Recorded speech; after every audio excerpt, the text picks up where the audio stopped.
The last thing I expected to hear after 15 years was the sentence that shattered every excuse I had ever made to survive my own guilt. I had returned to keep a promise I once believed life had stolen from me, but the woman standing beneath the old maple tree didn't cry, didn't scream, and didn't ask where I had been. She simply smiled through eyes that carried more seasons than I could count and quietly told me that she had waited 15 years for me. In that single moment, every mile I had traveled, every success I had earned, and every lonely night I had endured became meaningless because I realized that some promises never stop breathing, even when the people who made them believe they have died. Before we begin, if you believe in kindness, forgiveness, and second chances, please like this video, leave a comment, share it with someone you care about, and subscribe for more heartfelt stories. Your support helps us bring more inspiring stories to life. 15 years earlier, my world had fit inside a small riverside town where everyone knew each other's birthdays, favorite meals, and childhood mistakes. My name was Nolan Mercer, and back then I believed life was simple.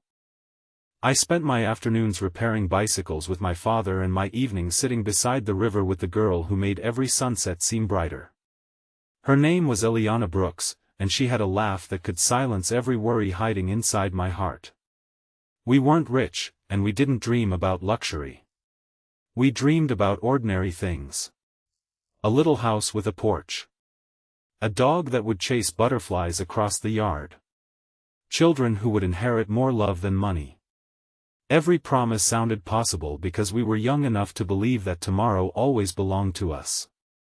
The summer before I turned 22, everything changed. My father collapsed while working in the garage, and within weeks the medical bills became impossible. My younger brother still needed school, my mother could barely hold herself together, and every bank rejected our requests for help. Then an opportunity arrived from another state. A construction company was recruiting workers for overseas projects that promised salaries none of us had ever imagined. It meant leaving immediately for what they estimated would be 2 years. The afternoon before I left, Eliana met me beside our favorite maple tree overlooking the river. The sunlight filtered through the leaves as if the world itself wanted to freeze that moment forever. I tried to smile even though my heart was breaking. I held her hands and told her that one day I would come back and marry her. She smiled with tears shining in her eyes and told me she would be waiting. Neither of us understood how dangerous hope could become. The first year away was brutal but manageable. Every paycheck I sent home helped save my family from losing everything. Every letter from Eliana reminded me why I kept working through exhaustion. She wrote about the changing seasons, neighborhood children growing taller, the old bookstore reopening, and the maple tree that continued standing proudly by the river. She ended every letter the same way, saying she was counting the days until I came home. Then one morning the letters stopped. I wrote again and again without receiving a single reply. I called, but the number no longer worked. My mother's messages became shorter, avoiding every question about Eliana. I assumed she had moved on.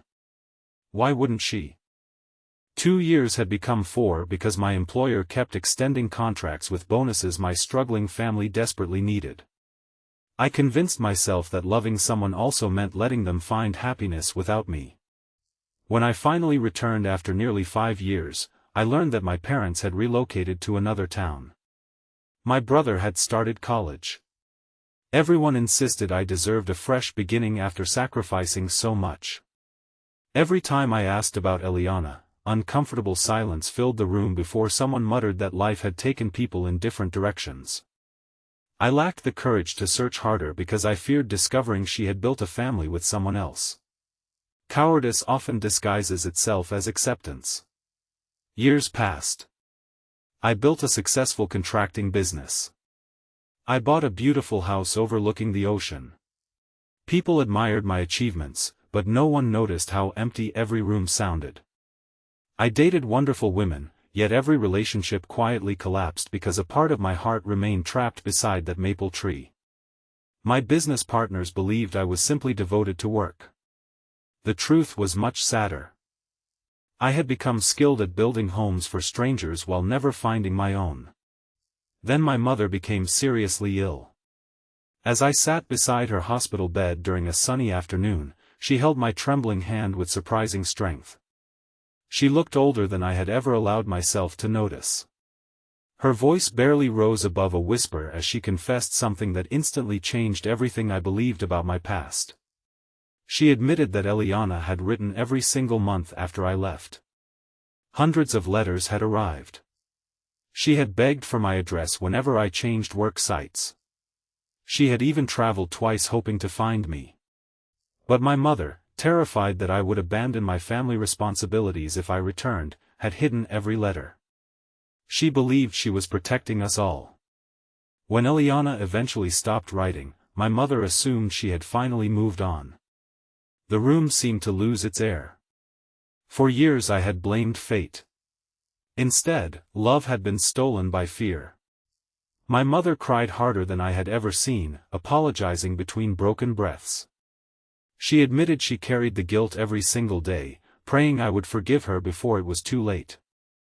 Anger rose inside me like a storm, but it quickly dissolved into grief because the woman before me was already paying the price of her decision. Hatred could not restore the years we had lost. She reached beneath her pillow and handed me a worn wooden box. Inside were every letter. Hundreds of envelopes tied together with faded blue ribbon. I spent the next several hours reading words that should have reached me 15 years earlier. I watched our entire future disappear one page at a time. Eliana wrote about missing me, believing in me, celebrating every birthday alone beside the maple tree. She wrote after hearing rumors that I had been injured overseas. She wrote after my father passed away, wishing she could comfort me. She wrote when she became a teacher at the elementary school because she remembered our dream of raising children. She wrote every Christmas, every spring, every anniversary of my departure.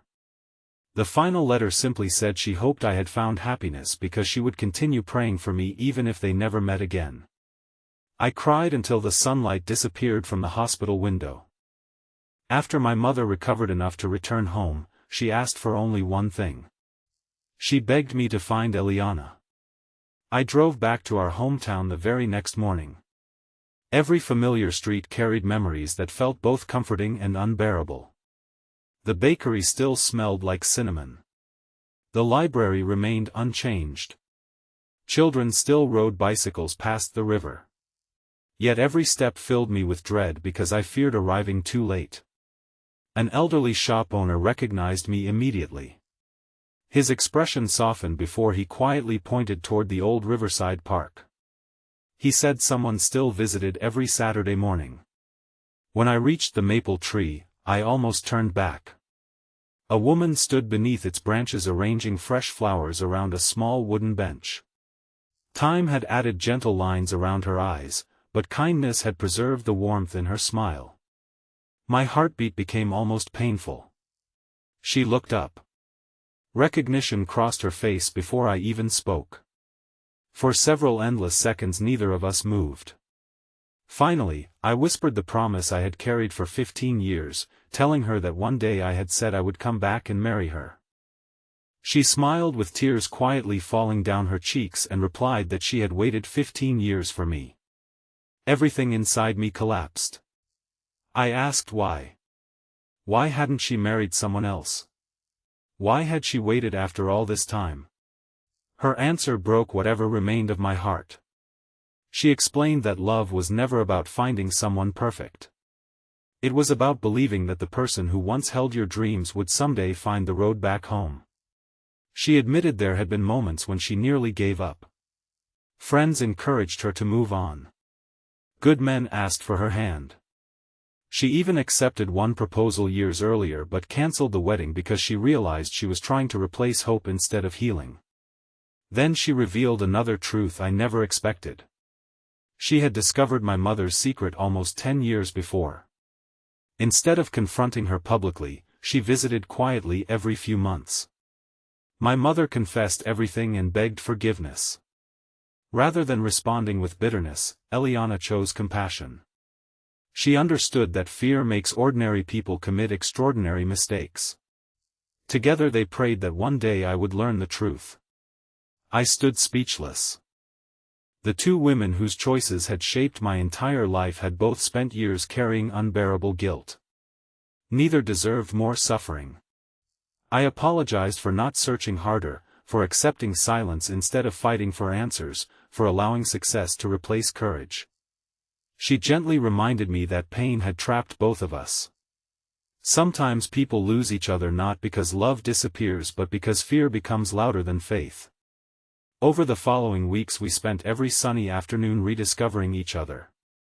We walked beside the same river, laughed over old memories, and shared stories about the years we had missed. There were awkward moments because 15 years cannot simply disappear. We had become different people shaped by disappointment and resilience. Yet beneath every conversation remained the same quiet friendship that had begun when we were children. One afternoon we visited my mother together. The moment they embraced, tears filled every corner of the room. My mother apologized again, but Eliana interrupted gently, explaining that forgiveness had entered her heart years earlier because carrying resentment only steals more time from life. Watching them embrace taught me something I had never understood. Forgiveness is not pretending the wound never existed. It is refusing to let the wound control the rest of your story. Months later, the entire town gathered beneath the maple tree. There were no expensive decorations. No grand ballroom. No orchestra. Only family, lifelong friends, sunlight dancing through green leaves, and two people finally finishing a promise interrupted by time. When I slipped the wedding ring onto Eliana's finger, I wasn't celebrating the end of a long wait. I was celebrating the beginning of a life that refused to surrender to regret. Every person present cried, including the old shop owner who had pointed me toward the park. My mother smiled through grateful tears, knowing she had been given a second chance she never believed possible. Life didn't suddenly become perfect afterward. There were still painful memories. There were birthdays we never shared, holidays we lost, and years that could never be recovered. But something beautiful happened. Instead of mourning only what had disappeared, we began appreciating what remained. We filled our home with laughter instead of questions. We volunteered together at the local school where Eliana continued teaching children that promises matter because character matters. I mentored teenagers whose families struggled financially, reminding them that success means very little if it costs them the people they love. Every Saturday morning we still visited the maple tree. Not because we were trapped in the past. Because it reminded us that hope survives longer than anyone expects. Sometimes young couples would sit nearby arguing about small misunderstandings. They never realized they were sitting beside two people who had lost 15 years because of silence.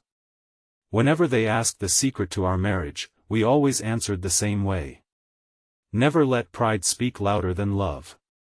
Never assume silence means someone stopped caring.